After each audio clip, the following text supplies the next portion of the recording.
सवाल ये है कि सरकारें क्या इन मुसलमानों के 3 अधिकारों को भी छीनना चाहती हैं जो संविधान ने दिए हैं? साफ पता चलता है।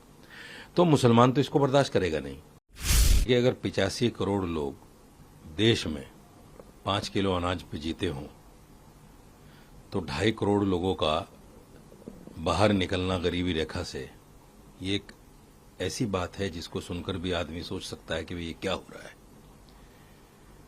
जहां लोग महंगाई से, बेरोजगारी से परेशान हों, मैं समझता हूं क्या डाटा उनको दिया गया है, क्या नहीं दिया गया है, वो तो वो जाने, लेकिन इतना जरूर है कि देश में महंगाई, बेरोजगारी चरम सीमा पर है।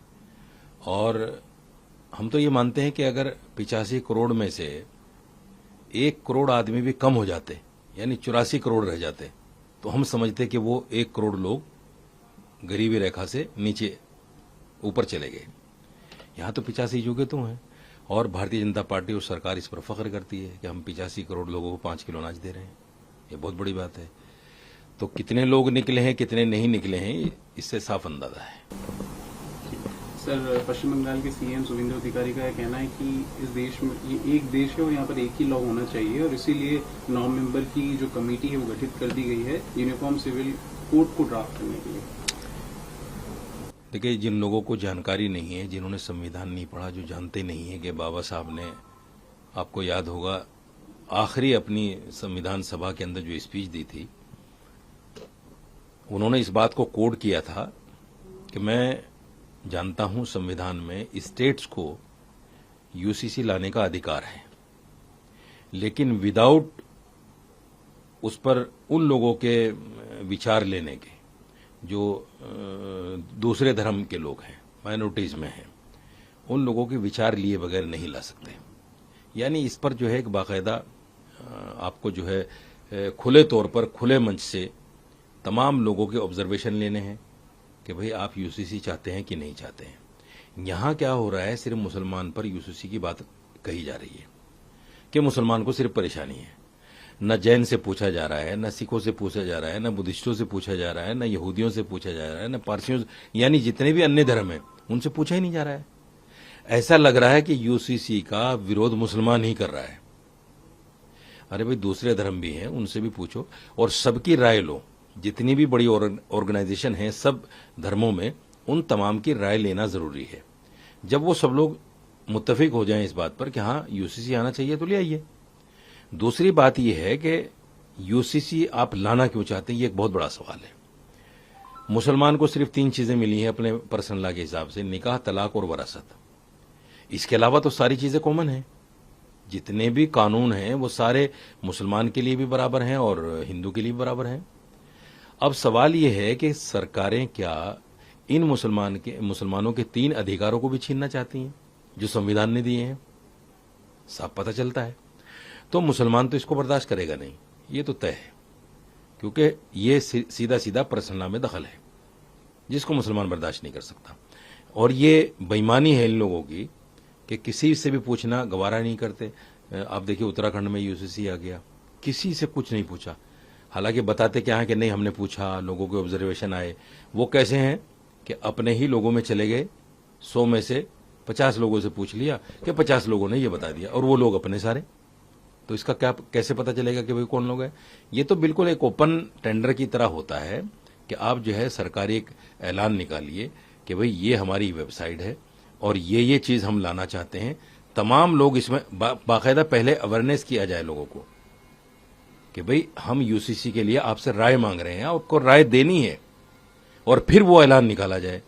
आपने चुपचाप एक ऐलान निकाल दिया, किसी को पता है किसी को नहीं पता है। जिन आपके लोगों को पता था उन्होंने कह दिया हाँ आना चाहिए, आना चाहिए, आना चाहिए, और आपने कह दिया कि हमने तो मान लिया। तो ये जो सारा धोखेबाजी, बेईमानी हो रही है, ये देश में नहीं चलती। राम मंदिर का मसला तो चल ही रहा है। उन्होंने दोबारा ये कहा है कि समाजवादी पार्टी और उनके नेता जो हैं, वो जो डोनेशन आया करता था मंदिरों के लिए, वो उससे उन्होंने मस्जिदों की दीवारें बनवाई है। मंदिर का पैसा तो वैसे भी मस्जिद में नहीं लगता। जब किसी हिंदू का पैसा मस्जिद में नहीं लगता, हिंदू का पैसा, और वो तो वैसे भी भगवान पे चढ़ाया हुआ है, भगवान पे चढ़ाया हुआ तो प्रसाद भी मुसलमान नहीं खाता। क्योंकि हमारी जो आस्था है वो एक अल्लाह में है। हम दूसरे भगवान के नाम पर कोई चीज़ ना दे सकते हैं न ले सकते हैं, क्योंकि हमारी आस्था के खिलाफ है ये। तो हम तो प्रसाद लेकर खा भी नहीं सकते, मस्जिदों में लगाना तो बहुत दूर की बात है। और मस्जिदों में तो हमारी जो 2.5% ज़कात निकलती है, जो मुसलमान पर फ़र्ज़ है, टैक्स की तरह ज़रूरी है, वो पैसा भी मस्जिद में नहीं लगता। खालिस वो कमाई जो बिल्कुल ज़कात, सदका और इन तमाम चीज़ों से अलग हो, हलाल कमाई, एकदम नीट एंड क्लीन, कोई किसी तरह का शक शुबा ना हो। अगर किसी का पता चल जाए कि ये आदमी चोरी करता है, बदमाशी करता है, माल लूटता है, ये कर, उसका भी पैसा नहीं लगता। तो मंदिरों में, मस्जिदों में मंदिरों का पैसा कैसे लग जाएगा? ये इस तरह के बयान हैं जो दो समुदाय में नफरत पैदा कर सकते हैं। मैं समझता हूं संवैधानिक पद पर बैठे हुए किसी भी आदमी को ये इस तरह के बयान नहीं देने चाहिए। सर, पॉक्सो का एक मामला है, तेलंगाना में था। एक व्यक्ति पर 35 साल का राजू कुमार, उसी ने अब वो एक्यूज था और उसी ने सामने वाली फैमिली की भी माता पिता को मार दिया और अपनी परिवार के भी परिजनों को, कुल मिला के 6 लोगों को मार दिया। कितनी गंभीर घटना है, आप देखते हैं। देखिए, आदमी जो है फ्रस्ट्रेशन में आ जाता है जब उसको पता चलता है ना कि आने वाले टाइम में तुझे फांसी होनी है, क्योंकि ये पोक्सो एक्ट इतना खतरनाक है, जिस पर ये लग जाता है तो फिर उसकी जिंदगी, मैं समझता हूँ, अजीर्ण हो जाती है जेल में भी, और फांसी तो होना तय होता है, फांसी तो हो गई। तो उसने फ्रस्ट्रेशन में आके कर दिया ऐसा, या ये दिमाग में होगा कि कहीं इन लोगों में से गवाही ना दे दें, उसने ऐसा कर दिया। बहुत बड़ा सवाल ये है कि अब पिछले कई सालों से, 8-10 सालों से, 2 साल की बच्ची के साथ, 3 साल की बच्ची के साथ, 5 साल की बच्ची के साथ, 13 साल की बच्ची के साथ, अभी राजस्थान में 32 लोगों ने 5 दिन तक दुष्कर्म किया। झारखंड में 11 साल की बच्ची के साथ 5 लोगों ने दुष्कर्म किया। और बड़ी बात यह है कि वो सारे के सारे सनातनी, कोई अब्दुल नहीं है। अगर कोई अब्दुल होता तो ये जितनी हिंदूवादी तंजीमें हैं, शर्ट निकालकर सड़कों पे आपको मिलती और कहती इसका इनकाउंटर करो, और उनको कहने से पहले उसका इनकाउंटर हो भी जाता। लेकिन न राजस्थान में किसी का इनकाउंटर हुआ, न किसी के घर पे बुलडोजर चला, न झारखंड में चला। और जितने भी ये केसेस हैं, अब देखिए जो आपने बताया है, इसने भी मतलब बच्ची का रेप भी कर दिया, 5-6 लोगों को मार भी दिया, फिर भी इस पर बुलडोजर नहीं चलेगा और इसका इनकाउंटर नहीं होगा, क्योंकि ये अब्दुल नहीं है। तो देश में जो 2 तरह के कानून चल रहे हैं, ये बड़े खतरनाक है। मुसलमान को देखकर अलग कानून, हिंदू को देखकर अलग कानून। इसी वजह से देश में नफरत भी बढ़ रही है, नफरत फैल रही है। आखिरी सवाल सर, जी, कौन लेना चाहते हैं तो लेंगे? नहीं, कुछ नहीं। सर, ये यूएस प्रेसिडेंट डोनाल्ड ट्रंप ने एक बार फिर कहा है कि 1000 मिसाइलें लॉक्ड हैं और लोडेड हैं और पूरी तरीके से उनका निशाना ईरान की तरफ है। अगर फिर से कुछ ऐसी गुस्ताखी होती है, कुछ ऐसी प्रॉब्लम होती है, तो फिर हम लोग तैयार हैं। एक बात मेरी समझ से बिल्कुल बाहर है, सारी दुनिया इस बेवकूफ की सारी बेवकूफी की हरकतें बर्दाश्त कर रही है। क्यों सब लोग इकट्ठे होकर इसी का काम तमाम नहीं कर देते? ये इतना बड़ा अनपढ़, जाहिल, बेवकूफ, गंवार आदमी है और दुनिया का सबसे बड़ा दहशतगर्द, सबसे बड़ा दहशतगर्द। इसको किसी भी मुल्क का चैन से रहना पसंद ही नहीं आता। बिला वजह ईरान के साथ छेड़ कर रहा है, बिला वजह।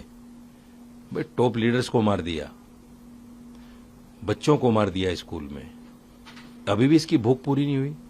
इजराइल ने फलस्तीन में जो कुछ किया वो सब इसके इशारे पे किया। मासूम बच्चों की लाशें, 70,000 मासूम बच्चे मार दिए गए, लाखों फलस्तीनियों को मार दिया गया, लाखों लाख लोगों को उजाड़ दिया गया। देश के सब लोग बिल्कुल तमाशा देख रहे हैं बैठकर। ये बड़े अफसोस की बात है। इसको, इजराइल को और अमेरिका को, तमाम लोगों को मिलकर सबक सिखाना चाहिए। जो नाटो देश हैं, उन्होंने ईरान के बारे में कह दिया कि हम हमला नहीं करेंगे। अरे भाई, हमला आप नहीं करोगे, लेकिन ये जो हमला कर रहा है उसके ऊपर, उसके जिम्मेदार भी आप हो, क्योंकि आप खामोश तमाशा देख रहे हो। आपको इसको भी रोकना चाहिए, खुद भी रोकना चाहिए, इसको भी रोकना